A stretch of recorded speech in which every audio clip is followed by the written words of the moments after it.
So we have finished 2 days now of the NFL draft, and there's still some talent on the board, I think. I'm a little surprised. I thought that, there's a few guys that I'm really shocked, actually, that they're not gone yet. In fact, I have 3 guys who I gave a first-round grade who are still available in day 3. So potentially that could be a steal in the 4th round or later. So, typically there are a few players who get selected that end up being good 4th round or later. I think I know a couple of them. So just going to do a quick rundown and sort of talk about the players that are left. And, I did this last time. I'm going to do this. I did this after day 1. I'll do it after day 2 too, because it's fun. We still have Tyler Shelvin on the board, who he's interesting to me. He's my favorite player who is still yet to be drafted. He's this big 350-pound defensive tackle with an incredible first step and can move pretty well. And so I'm kind of wondering, maybe part of why he falls down is just because how many teams need a nose tackle. He is like a true nose tackle to me. So how many teams need that? Certainly not all of them. So that's kind of maybe part of it. Also, I know that there have been some character concerns with his weight, and also I believe he got suspended by his own team for a game. So maybe that's factoring in as well. So that could absolutely be another factor in why he's falling. But again, 4th round talent, getting a guy who could potentially be like a diet Vita Vea, so to speak, or Vita Vea, like for Tampa Bay. I think that would be something you shouldn't pass up on, especially if you're a team with a 3-4. And I think that in the 4th round, he's definitely should be high on people's boards. You have Jamar Johnson, who I thought was going to go in the 2nd round. I didn't think he would go in the 1st round. I had him as my number 26th ranked prospect, so he's my next guy.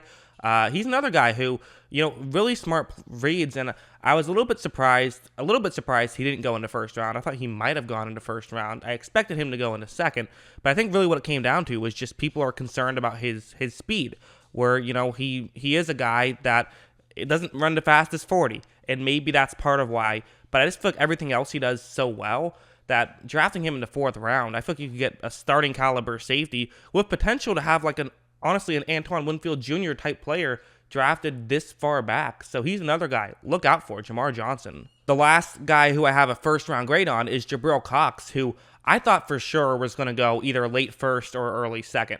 So the fact that he's still on the board after day 2 is shocking to me. I don't know what it is, because it's hard to find a 6'4" linebacker who can cover the way he can. I'm just assuming that people don't really value a coverage linebacker the way that I apparently do, because I think that he's really good. And, I was sort of shuffling around, like, where do I want to have him? He made my top 5 linebacker list. I think he's really good. So to see all the linebackers that I thought were going to be way after him go way before him is, again, surprising to me. I'm just assuming that teams don't really value that coverage linebacker the way I do. But that's weird, because typically coverage linebackers tend to actually have a little bit higher hit rates than run stuffing linebackers. So I wonder if I'm missing something that maybe I didn't notice, or if NFL teams just haven't really wisened up to the fact that getting a coverage linebacker actually has more value than people realize. I also had Brevin Jordan as an early 2nd round pick, so the fact that he's fallen all the way outside of the 3rd round is surprising. Really only 1 tight end or 2 tight ends have been selected. One was, of course, Kyle Pitts. You also had Pat Freiermuth, and then technically you had Tommy Tremble, but to me he's more of a fullback than a tight end in a traditional sense. So he's maybe just guys don't want a tight end. It is kind of a project pick where tight ends tend to take a minute, but I watch his tape and there's just so much interesting stuff there that I don't know. I feel like you gotta take a shot, draft him, because there's a lot of value there. There really is. You also have Marco Wilson, who made my top 10 secondary players, barely. He was number 10, but still runs a sub 4.4, which is pro day time, so probably it's more like a 4.45, but still pretty good. He's best known as being the Florida guy who threw a shoe, but he's someone who I'm interested in. He is, I think, it could be a quality corner. He does play, have good footwork, and he can play man coverage.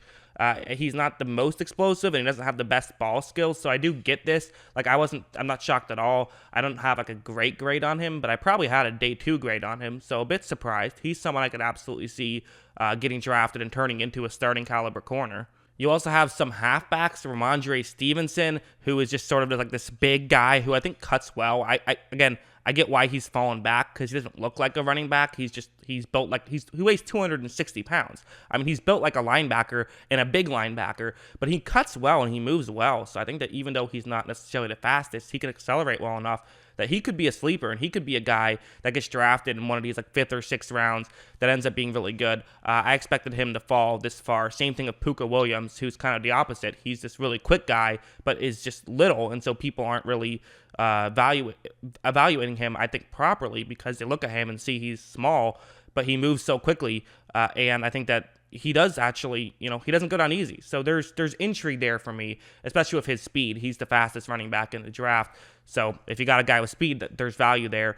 And Kenneth Gainwell also, another running back who he's kind of just more of the complete guy, which I kind of thought Gainwell might have gone here. I thought Tampa Bay might have selected him. They decided not to. So a bit surprising there as well with those three. Well, really, Williams and Stevenson I knew probably weren't going to go here. Gainwell, is a tad surprising. For wide receivers, a couple of guys that didn't make my top 10 pass catcher list, but did make my top 10 wide receiver list, which, obviously 2 different lists because pass catcher includes tight ends.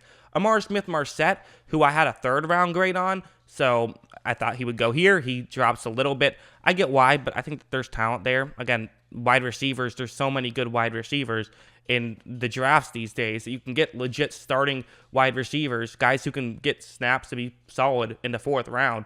Same thing with Seth Williams, not a ton of upside, but I would love him as a 4th round talent, a guy who can get playing time for sure. You can fit on a roster. That'd be a great 4th round pick in my opinion, or even later potentially. I'm also a little interested in some of these quarterbacks that'll probably go day 3 that people will take flyers on, seeing what kind of situation they end up in, like a Sam Ehlinger. I think could be he's an interesting guy. I've compared him to sort of this Taysom Hill type where maybe you try to put him in that role. Not to say he'll be as good as Taysom Hill, but that's a role he could fill. And then guys like Jamie Newman and Felipe Franks are kind of the guys where if you catch them on the right day can look really good, and maybe a coach feels like they can fix that kind of talent. Maybe even like a Shane Buechele, although I'm not sure if he has the arm strength. Ian Book, another guy. So some interesting quarterbacks on the board as well. So still some intrigue for day 3. I think typically the day 3 is kind of you put it on in the background, don't necessarily pay attention to every pick, but you look around and say, oh, that's an interesting pick. So, stay tuned for this channel. I'm still going to post I believe I have 8 videos still ready to post of guys that I've created.